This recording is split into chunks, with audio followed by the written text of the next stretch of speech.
lesson we are going to read today has been taken from the autobiography of APJ Abdul Kalam. The name of his autobiography is The Wings of Fire. So let us know a few things about this great man. APJ Abdul Kalam was born on 15th October 1931 and he died on 27 July 2015.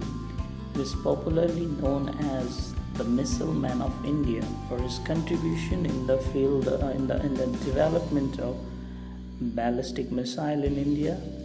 He also served as the 11th President of India from 2002 to 2007. He was a great scientist, an author, a teacher. He wrote a few books like Wings of Fire, India 2020, Ignited Minds. He also won prestigious awards like Padma Bhushan, Padma Vibhushan and the highest civilian award of India, the Bharat Ratna. গতিকে আজি আমি যেটো lesson পঢ়িম এইটো লোৱা হৈছে APJ Abdul Kalamৰ আত্মজীৱনীৰ পৰা। তেখেতৰ আত্মজীৱনীখনৰ নাম হ'ল Wings of Fire। আত্মজীৱনী অৰ্থাৎ যেতিয়া কোনো মানুহে নিজৰ জীৱনী নিজেই লিখে এইটোক আমি আত্মজীৱনী বুলি কওঁ। গতিকে APJ Abdul Kalamৰ নামটো সকলোৱে শুনিছে। APJ Abdul Kalamৰ জন্ম হৈছিলে 15 অক্টোবৰ 1931 চনত ৰামেশ্বৰমৰ আৰু তেখেতৰ মৃত্যু হৈছিলে 27 জুলাই 2015 চনত শ্বিলঙত। তেখেতক ভাৰতৰ মিছাইল মানৱ বুলি কোৱা হয় কাৰণ তেখেতে ভাৰতবৰ্ষক বেলিষ্টিক মিছাইল বনোৱাৰ ক্ষেত্ৰত যথেষ্ট অৰিহণা আগবঢ়াইছিলে। তেখেতে 2002 চনৰ পৰা 2007 চনলৈকে ভাৰতৰ 11তম ৰাষ্ট্ৰপতি হিচাপে কাৰ্যনিৰ্বাহ কৰিছিলে। তেওঁ এজন বিখ্যাত বিজ্ঞানী আছিলে, এজন ভাল লিখক আছিলে আৰু এজন ভাল শিক্ষক আছিলে। তেখেতে শিকাই যথেষ্ট ভাল পাইছিলে। তেখেতে লিখা কিছুমান বিখ্যাত কিতাপৰ হ'ল Wings of Fire, India 2020, Ignited Minds। তেখেতে লাভ কৰা কিছুমান পুৰস্কাৰ হ'ল পদ্মভূষণ, পদ্মবিভূষণ আৰু ভাৰতবৰ্ষৰ আটাইতকৈ ডাঙৰ যি সামৰিক পুৰস্কাৰ আছে ভাৰত ৰত্ন, সেইটো তেখেতে লাভ কৰিছিল। Let's read the first paragraph. I was born into a middle-class Tamil family in the island town of Rameshwaram in the erstwhile Madras state. My father, Jainuddin, had neither much formal education nor much wealth. Despite these disadvantages, he possessed great innate wisdom and a true generosity of spirit. He had an ideal helpmate in my mother, Ashiamma. I do not recall the exact number of people she fed every day, but I'm quite certain that far more outsiders ate with us than all the members of our own family put together. আমি অসমীয়াখিনি চাওঁ এতিয়া। কালামে কৈছে যে I was born into a middle class Tamil family, অৰ্থাৎ মোৰ জন্ম হৈছিলে এটা মধ্যবিত্ত তামিল পৰিবাৰত। আৰু ক'ত জন্ম হৈছিলে? In the island town of Rameswaram. Rameswaram নামে এখন দ্বীপ চহৰত জন্ম হৈছিলে। ইন দ্য আৰ্ষ্টৱেল মাদ্ৰাছ ষ্টেট, যিটো মাদ্ৰাছ ৰাজ্যত আছে। মানে আগতে ৰাজ্যখনৰ নাম আছিল মাদ্ৰাছ, এতিয়া ৰাজ্যখনৰ নাম হ'ল তামিলনাডু ৰাজ্যৰ ভিতৰত এইখন ৰামেশ্বৰম। আমি চাওঁ ৰামেশ্বৰমখন ক'ত আছে। এইটো তোমালোকে মেপত চোৱা। এইফালে বাওঁফালে আছে তোমাৰ ইণ্ডিয়া আৰু সোঁফালে আছে শ্ৰীলংকা। তাৰ মাজতে এই ৰঙাকে চিন দিয়া যিখিনি ঠাই আছে সেইটো হ'ল ৰামেশ্বৰম। অৰ্থাৎ ৰামেশ্বৰম এখন সৰু দ্বীপ আছে যিটো সাগৰৰ মাজত আছে। নীলা এইবোৰ দেখিছা, এইবোৰ সাগৰ। গতিকে সাগৰৰ মাজত ৰামেশ্বৰম নামে সৰু দ্বীপ চহৰখন আছে। তাতে কালামৰ জন্ম হৈছিলে। তেখেতৰ দেউতাৰ নাম আছিল জৈনুলাব্দিন, কিন্তু জৈনুলাব্দিনৰ কি নাছিলে, বেছি স্কুলীয়া শিক্ষা নাছিল। অৰ্থাৎ তেখেতৰ দেউতাই বেছি পঢ়া শুনা কৰা নাছিলে আৰু তেখেতৰ বেছি ধন সম্পত্তিও নাছিলে, যথেষ্ট ধনীও নাছিলে তেখেতে। ডিছপাইট দিছ ডিছএডভান্টেজেছ, এইবোৰ অসুবিধা থকা সত্ত্বেও, তেওঁ ধনীও নাছিলে, তেওঁৰ পঢ়া শুনাও বেছি কৰা নাছিলে, এইবোৰ অসুবিধা থকা সত্ত্বেও কিন্তু কি আছিল, হি পজেছড গ্ৰেট ইনিট উইজডম। তেখেতৰ কিন্তু যথেষ্ট ভিতৰুৱা জ্ঞান আছিলে। মানুহৰ বহুত মানুহে পঢ়া শুনা নকৰিলেও তেখেতৰ যথেষ্ট জ্ঞান থাকে। গতিকে তেনেকুৱা জ্ঞান থকা মানুহ আছিলে কালামৰ দেউতাক।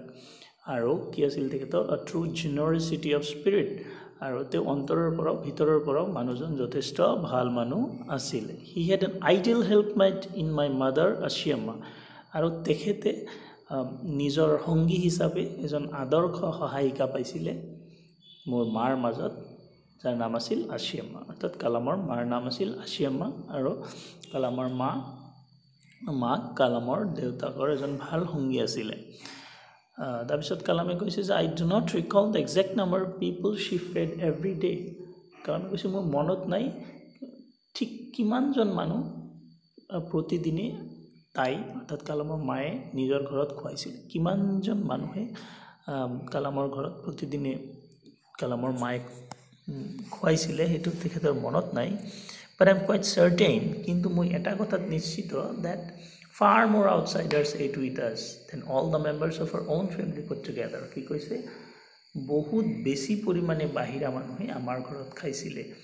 আমাৰ পৰিয়ালৰ গোটেই মানুহখিনি মিলাই যিমান মানুহ হ'ব তাতকৈ বেছি মানুহ প্ৰতিদিনে কিন্তু আমাৰ ঘৰত খোৱা বোৱা কৰিছিলে। পাইছেনে বুজি?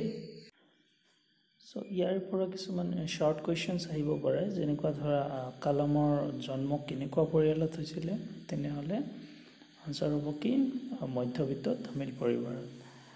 তাৰপিছত কুৱেশ্যন হ'ব পাৰে যে ৰামেশ্বৰম নামে চহৰখন আগতে কোন ৰাজ্যৰ ভিতৰত আছিলে, এইটো হ'ব মাদ্ৰাজ ষ্টেট। তেনেকৈ কালামৰ দেউতাকৰ নাম কি আছিলে, কালামৰ মাকৰ নাম কি আছিলে, হয়নে? গতিকে কালামৰ দেউতাকৰ নাম আছিলে জয়নুল আবদিন, কালামৰ মাকৰ নাম আছিলে আছিয়াম্মা। এনেকুৱা ধৰণৰ প্ৰশ্নবোৰ হ'ব পাৰে। Okay, so let's move on to the second paragraph. আমি second paragraph to চাওঁ। I was one of many children, a short boy with rather undistinguished looks, born to tall and handsome parents. We lived in our ancestral house, which was built in the middle of the 19th century. It was a fairly large Pakka house made of limestone and brick on the Mosque Street in Rameshwaram. My austere father used to avoid all inessential comforts and luxuries. However, all necessities were provided for in terms of food, medicine, or clothes.